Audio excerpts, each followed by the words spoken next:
સાંસદ મયંક નાયક જેમણે રાજ્યસભામાં પ્રશ્ન પૂછ્યો છે, ભૂકંપથી થતા નુકસાનને નિયત કરવાની પદ્ધતિ પર પૂછ્યો સવાલ। મયંક નાયકે કહ્યું કે ભૂકંપથી નુકસાન થવાના કિસ્સામાં વીમા કંપની ક્લેમ રિજેક્ટ કરે છે। નુકસાન ભૂકંપથી થયું છે તે કંપનીઓ માનવા તૈયાર નથી। સરકાર પાસે ભૂકંપથી થયેલ નુકસાનને નક્કી કરવાની પદ્ધતિ ઉપલબ્ધ છે કે કેમ? મયંક નાયકના સવાલ પર કેન્દ્રીય રાજ્યમંત્રી ડોક્ટર જીતેન્દ્રસિંહે જવાબ આપ્યો।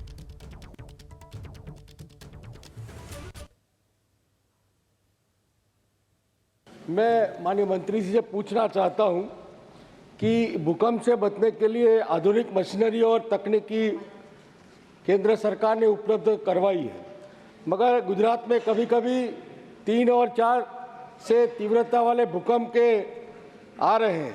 ऐसे में कई जगह पे मकानों को निरंतर छोटे छोटे भूकंप आने से वो मकान प्रभावित होते हैं।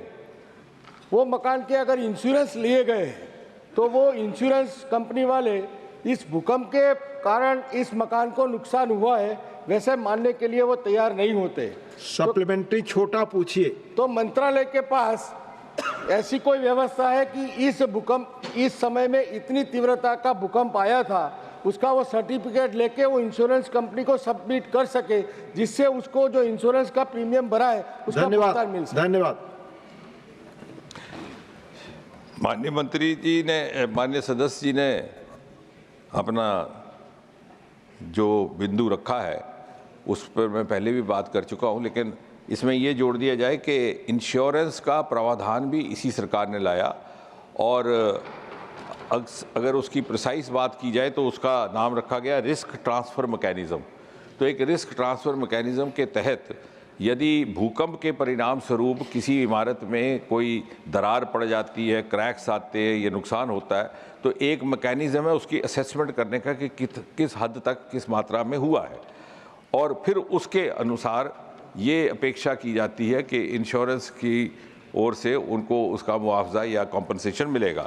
यदि कोई स्पेसिफिक केस ऐसा है कि जहां इंश्योरेंस कंपनी ने, इंश्योरेंस की अधिकारियों ने उनके साथ सहयोग नहीं किया है तो उसकी जांच अलग से की जा सकती है, मगर कुल मिलाकर के in general we have a very vibrant system in place and this is also a very imaginative step taken by this government।